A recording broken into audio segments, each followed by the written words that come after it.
Hi guys, got some slightly different content now. This is a modern deck tech for a Temur coloured sort of snow themed deck. It's what I'm going to be playing at my local F&M tomorrow, so I'm going to record this video in two parts. I'm going to do the deck tech now and I'm going to report back with results tomorrow. I'll run you through the sort of general game plan, and then there are some slightly peculiar card choices which I will attempt to justify as well. So the deck plays basically 21 lands, most of which is geared up to setting up with the snow-covered basics. So you've got 2 snow-covered forests, 3 islands and 1 mountain, as well as 4 Scalding Tarns, 4 Misty Rainforests and 2 Prismatic Vistas, which are all basically there to fetch basics. We will be fetching dual lands only when necessary. The dual lands are a Stomping Ground, a Steam Vents and a Breeding Pool, and then the last 2 lands in the mana base are a Fiery Islet and a Waterlogged Grove. So they're obviously there to mitigate flood to a degree, although only playing 21 lands because we're a low curve, so hopefully flooding won't be too much of a problem, as well as having the Serum Visions to manipulate our draw to an extent so we can have some agency over how many lands we do and don't draw. One benefit of playing all these basics and ways to fetch them is that we get to play 2 copies of Blood Moon, which is one of the most unpleasant hate cards in Modern, and I look forward to upsetting people with that. The other benefit of all the snow basics is Icefang Coatl, which is an incredible card on rate. It's a 2 mana 1/1 with Flash and Flying that has ETB draw a card, so it's like a kind of posh elvish visionary, if you like, at its worst. And when you control other snow permanents, at least 3 others, so that's either 3 basics or a second Coatl, for example, you get it gets Death Touch, so it trades up with things like Thought-Knot Seers, trades up with Gurmag Anglers, with all these big bodies that get running around in Modern. Hogaks potentially, if that's still a thing. The other creatures we're playing are Snapcaster Mage, because we're a spell heavy deck, Tarmogoyf, because we're a green deck, we will fill the graveyard to a degree, and because it's a bit of a pet card of mine. 2 Young Pyromancers, we have 22 cheap instants and sorceries to take advantage of these, and 1 Vendilion Clique. The cheap instants and sorceries in question are 4 Lightning Bolts. The rest of the removal I've gone for is 1 Magmatic Sinkhole, 1 Lightning Axe and 1 Abrade. I would like Screds. I don't actually own Screds. I'm not sure if I would play Scred over all of these. I would probably play Scred over the Lightning Axe at least, maybe over the Abrade as well.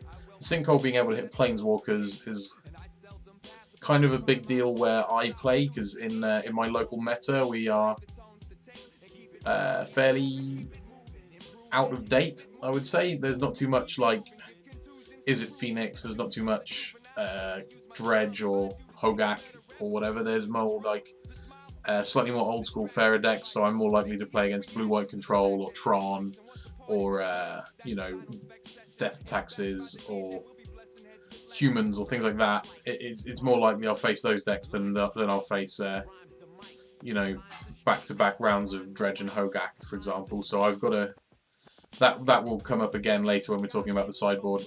I'm playing 8 cantrips, 4 Serum Visions, 4 Thought Scours.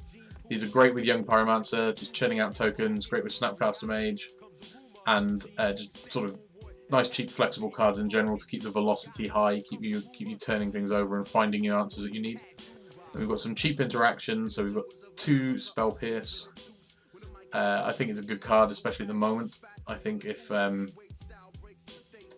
you're worried, like Eldrazi Tron is making a resurgence and never really went away in our local meta, so being able to Spell Pierce a Chalice, which conveniently Spell Snare also does on turn 1, is, well, your turn 1, their turn 2, typically.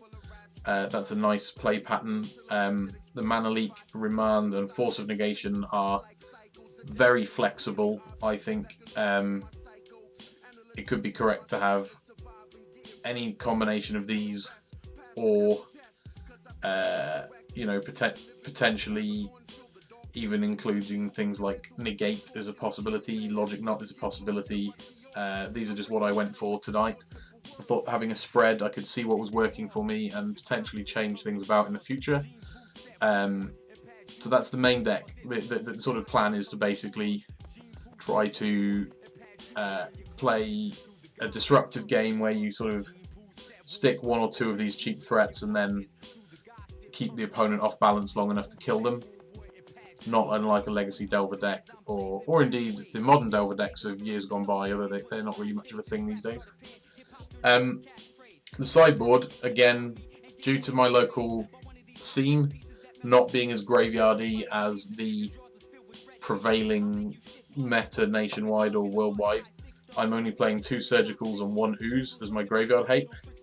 If you're planning on taking this to like a bigger event, I would recommend at the very least a 3rd Surgical, probably all 4 if Hogak makes a resurgence. I'm playing quite a lot of anti-Tron, because as I said, Tron is big where I am, so I've got 2 Ceremonious Rejections, 1 Disdainful Stroke, 1 Shenanigans. The Collector Oof is against graveyard decks in general. It might be better off as her 2nd Shenanigans, and it's debatable whether these might be better off as Ancient Grudges anyway. I wanted to try Shenanigans because it's a new card. I will let you know tomorrow how that went for me. Apart from that, I've got 2 more Spell Pierces. Great in Blue Mirrors. Great against Burn. Great against any deck where you're expecting to face, I don't know, 15, 20 plus non-creature spells. It's just it's such a cheap answer, and whilst it may not be as powerful late in the game as it is early, you can nearly always find a circumstance where it comes up. Lastly, we've got 1 Izzet Staticaster, which is because one of my good friends plays Elves and I want to upset her, and 2 Bedlam Revelers, and 2 Narsets, sorry, as well. The Narsets are for Blue Mirrors principally to stop your opponent drawing cards, but they're also they're phenomenal against Phoenix. Against Phoenix, you should play these, don't tick them down, and then they have a hard time ever winning the game. Unless they can exactly make Phoenixes the turn after or something like that.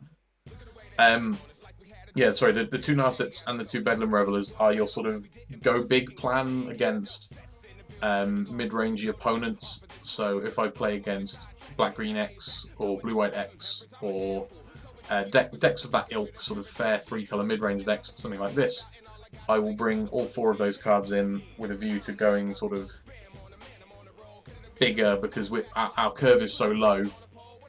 If we're in like an attrition war with Jund, the power of cards like Bloodbraid Elf will just overwhelm our main deck. So this is the sort of plan to keep up with that post sideboard. Hopefully, I don't know. It's largely untested. I played a deck somewhat similar to this at a recent smallish local event, and I did quite well. I won the event, but it was a more aggressive version. I had 4 Delver Secrets and 4 Nimble Mongoose, and no Blood Moons, and yeah, it was somewhat different. But hoping that this configuration will serve me well on Friday, because there is I forget what they're called now, like the new version of a PPTQ, like a Mythic Championship qualifier or something of that ilk. There is one in my local store weekend after next, and I am hoping to take something like this to it. Temur is my favourite way to play Modern. I love the style that these colours offer. I've been trying and failing to make good Temur tempo and mid-range decks forever. I've started deck lists with 4 Snapcaster Mage, 4 Tarmogoyf, 4 Lightning Bolt 100 times, and frequently come out with stuff close-ish to this. I usually do okay, but I'm yet to come up with a combination that's like over the top, you know, better than. For example, for years I would always take Jeskai Control to tournaments because it was just better, even though this is really enjoyable to play and really sort of fitting with my style. So yeah, that's it anyway. The deck is near and dear to my heart. I love it. I would recommend it to anyone for a casual event like an FNM or a local event. I wouldn't necessarily take it to a GP, but it is fun, it is powerful, it is flexible, and it's rewarding of sort of decision making.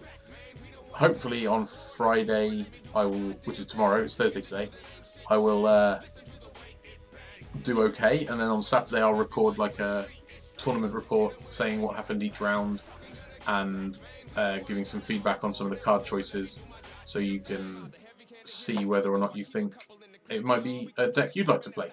Thanks very much. Hey, what's up guys? So this is the second half now of the video you're probably already watching.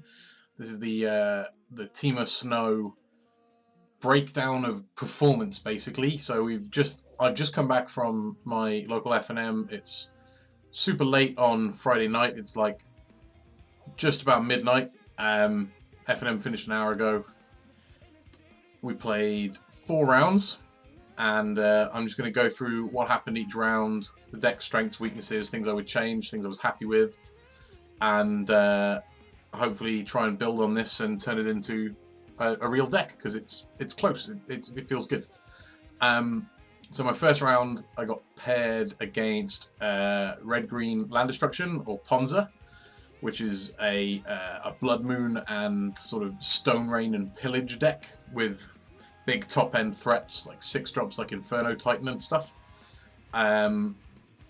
Game 1, I keep a hand based on... I know what my opponent's on because they're a friend of mine, but I decide to keep a hand... It's like a general policy of mine is, if I would keep a hand in the dark, I keep it, because it's good practice. Like in a tournament, you don't play against your friends, so you don't make decisions based on playing around Blood Moon game 1, because you don't know your opponent's got 4 Blood Moons, for example. So I made my mulligan decision. I kept a hand which I knew was bad against exactly Blood Moon, but was good against the rest of my opponent's deck. And sure enough, he sticks a turn 2 Blood Moon on the play. Fortunately, it doesn't really have any pressure to follow it up, and I cast turn 2, I think, Young Pyromancer, and then maybe on turn 4 I drew a basic island, which kind of turned my hand on, and for the rest of the game I had pretty much exactly enough removal, and obviously all the removal being red, you can cast it under a Blood Moon to deal with their threats. So I had an Abrade for a Wormcoil Engine, I had enough bolts and magmatic sinkholes and stuff to deal with the tokens and the tireless tracker and what have you, and was able to chip away with 2 1s and 1 1s and close the game out in fairly short order. Post sideboard, I think I brought in 2 Bedlam Revelers and the Disdainful Stroke, and I think I brought in one Shenanigans, and I cut 2 Spell Snares because their deck is heavy on 1s and 3s, and I don't think it plays any 2s, or certainly close to none. And I cut the Blood Moons for obvious reasons, because they're a Blood Moon deck, they play a million basic forests, it's horrible. So I cut the 4 dead cards basically, and I think the Revelers are actively good, and then the Stroke and the Shenanigans were the best of my options. In game 2, I basically answered threats on a 1-for-1 basis for about 5 turns. My life total was falling but not dangerous. I think I stabilised around 8 or 9. And because lots of my 1-for-1s are actually 2-for-1s with Snapcaster Mage and Icefang Quattle, I came out of it with extra resources in hand, and then just closed the game out with medium beats, which is pretty much the deck's plan overall, I would say. Although usually it's nice to stick a threat earlier than I did in that game. I was on the back foot for about 5 or 6 turns, sorry, and then turn things around a bit. Round 2, I get paired against Ponza again, which is extraordinary. It's not a very commonly played deck, and whilst there has been one guy, the guy I played in round 1, playing Ponza in our local area for several months, maybe a year. The other person I played is someone I know primarily from Limited. I think it was his first modern event. And, you know, props to him, he played well. I didn't notice any misplays, so he's obviously taken some time to learn his deck and to learn a bit about the format. Our game 1 against the second Ponza player was very similar to my game 2 against the first, but the noticeable difference being that the opponent drew an Inferno Titan when I had no answer, and I died to, yeah, a huge, terrifying threat. So I lost game 1. I then I made very similar sideboarding, but because this opponent had the Khan and Mycosynth Lattice package, I also brought in the 2 Ceremonious Rejections to give me an answer to that. And and I can't remember what I cut. I think I cut the Sinkhole and the Axe because all their scary stuff has 6 toughness rather than 5, which is a bit bothersome because these are meant to be my big burn spells. These are meant to be my answers to big things, and dealing 5 when they've got an Inferno Titan is a bit limp. Post side, I think both games pretty much went according to plan. Obviously I won both sideboard games. I can't think of any like key moments, any key points. I think it was basically just a case of carrying out the game plan of cheap threats plus disruption and keeping the opponent from achieving anything. So yeah, nothing really springs to mind as being a key moment there, other than matchup felt good. 6 basic lands is obviously a bit of a nice thing to have against them, and yeah, most importantly, they're knocking your lands off with Stone Rains and Pillages and stuff is way less effective when your whole curve is 1s and 2s. So yeah, overall felt like a good matchup. Not worried about Ponza going forward, but that's for 2 reasons. One is that it's not very prevalent nationwide. It's very odd to play it 2 rounds in a row, and 2 is that it feels like a reasonable matchup. I would back myself in that matchup probably at least 60% of the time. Round 3, I get paired with Blue-Red Gift Storm, the typical, you know, the typical modern Storm deck. It's a little less popular now. Lots of the people that were playing Storm moved on to Phoenix, which is a similar feeling deck. You're cantripping a lot with a bit of a combo kill. But yeah, I think Storm it's still popular enough that you need to be prepared for it. You need to expect to play it whenever you go to an event. It will be represented somewhere, you know. Storm is a deck that I felt well prepared for, looking at, you know, 2 spell snares, 2 spell pierce, the Force of Negation, good suite of removal for the Barals and Electromancers, and cheap enough threats, especially these guys having flash. You can hold up counter spells because it's hard for them to go off at instant speed. You can hold up it might actually be impossible because Past in Flames and all their kill spells are sorceries. And by kill spells I mean storm spells, so like Grape Shot and Empty the Warrens. Basically, game 1, I don't like my mulligan decisions to be based on knowing what my opponent's playing, so I kept a 6 of 4 lands, a Braid Blood Moon, which I didn't think would be very good, but I felt like being able to kill a Baral was good enough. And then my opponent's first 3 lands, obviously Storm tends to play several basic islands, but my opponent's first 3 lands were like 2 Spire Bluffs and a Steam Vents or something, so I just Blood Mooned, and whilst my opponent did draw an island fairly soon after, I can't remember how soon, the Blood Moon proved so disruptive that I was... prior to casting the Blood Moon, I should say, I had a Snow-Covered Island and a Snow-Covered Forest in play, so I was well set. Yeah, I was able to basically enact my game plan fully, and my opponent was heavily handicapped, and that let me close the game out quite fast. post sideboard, I'd made fully 9 sideboarding decisions. So I brought in 2 Surgicals, 2 Spell Pierce, 2 Narsets, 1 Disdainful Stroke, and 1 Scavenging Ooze, and 1 Izzet Staticaster. The Staticaster might look odd if you're not used to playing against Storm, because they have 0/1 toughness creatures in the main, but a big part of their post-sideboard plan is usually to cast Empty the Warrens from a smaller Storm turn, rather than trying to Grape Shot you for 20. They tend to empty the Warrens for a Storm of 5 or 6, make enough Goblins to close out the game in like 1 to 2 to maybe 3 attacks. So yeah, having fully 9 sideboard cards is really great. I trimmed mostly creatures, so I trimmed some maybe 1 to 2 Quattles, sorry, about 3 Tarmogoyfs, the 2 5 damage larger removal spells, and the Abrade also. So I just had the bolts for removal, and obviously Staticaster. And yeah, the sideboarding felt pretty good. I was happy with my plan, and game 2 was exactly as you wanted. It was disruption and cheap threats.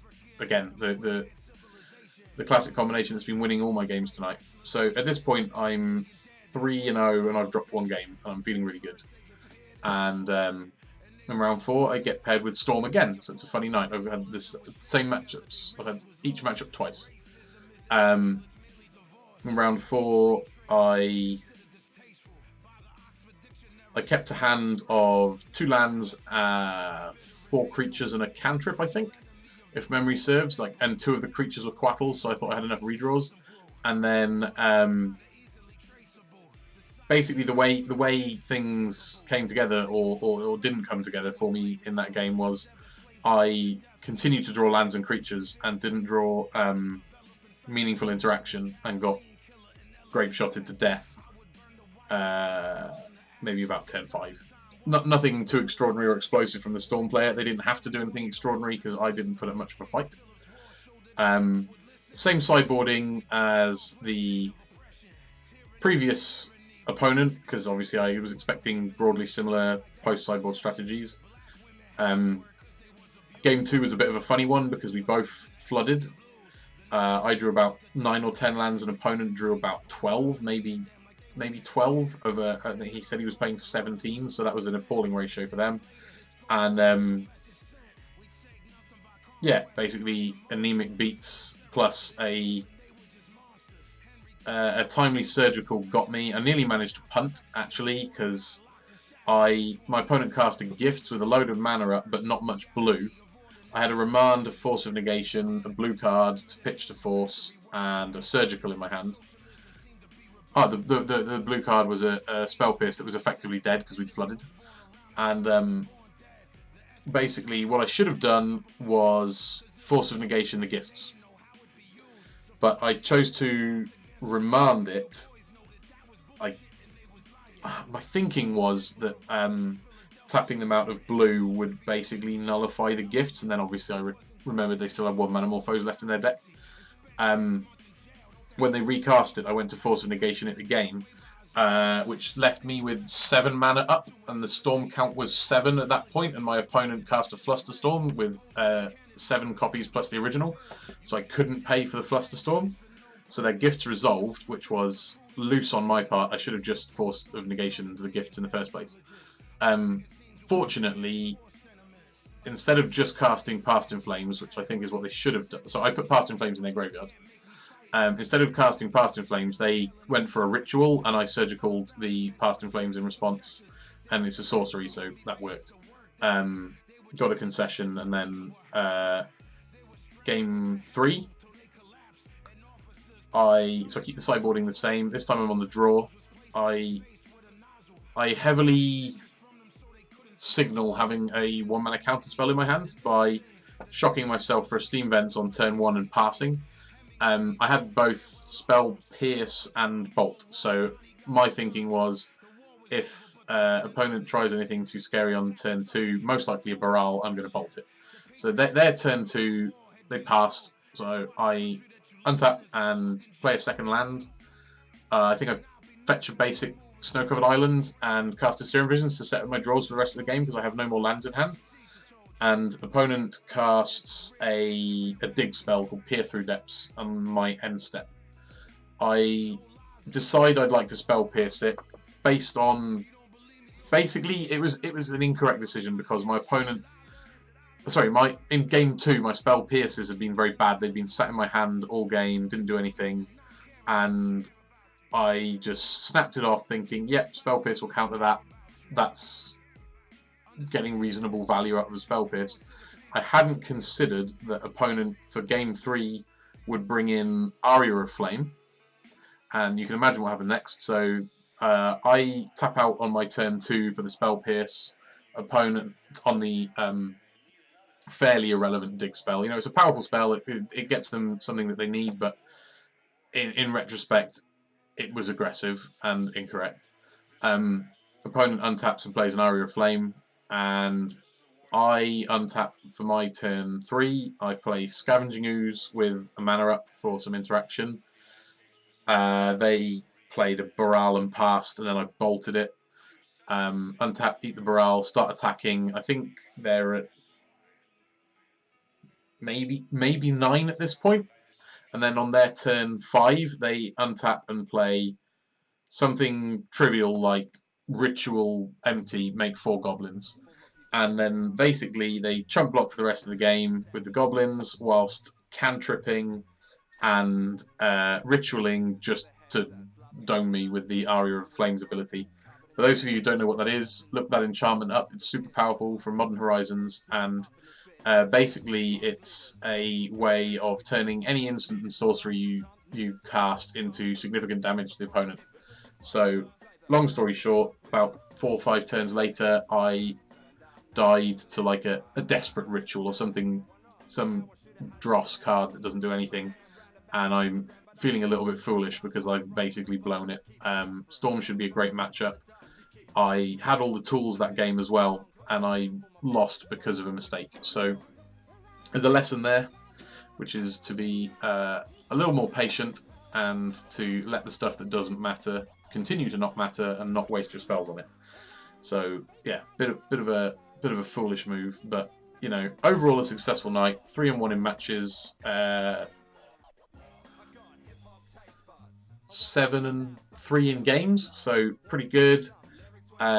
Really enjoyed the deck. More importantly, the deck is sweet, it feels powerful, and it's a lot of fun. Things I would change, so I actually realised while I was driving down to the event that I'm really soft to enchantments, and obviously that proved to be the case with the Aria. So I think Collector Oof would have to go, and either the rejection or the second rejection or the stroke, or maybe even the 4th spell pierce, to be fair. But I would cut one of the blue sideboard cards and the Oof for 2 things that can interact with enchantments, whether they would be Nature's Claims or I thought about Cindervines. I think Cindervines is a bit clunky, but I like the card in this style of deck because we don't deal 20 damage very fast, and a little bit of chip damage doesn't hurt. I think probably Nature's Claim is still correct. So I would probably add 2 Nature's Claims for something like the Oof and the 4th spell pierce. And as I said previously, I think the 3rd and maybe even 4th surgicals are warranted in the sideboard as well. So let's say you decide to play 3. It's tough to know what to cut. I think it would be one of either a Narset or a Reveler, but I'll think some more on that, and for the event next weekend I'll probably play a hopefully fixed, tweaked version of this, and give some feedback after that. In the main deck I would change the Lightning Axe to a Scred, I think, or possibly even something that can kill 6 toughness, like a Harvest Pyre maybe, which is a bit of a niche one. The last change I was considering was maybe bringing in something like an Echoing Truth or a Repeal as a catch-all, as it deals with anything, and That would probably be in the sideboard. And oh, the Remand was a little underwhelming today. Everything else in the main deck I was happy with, but I might change the Remand for a second mana leak. I'm not sure. It might, yeah.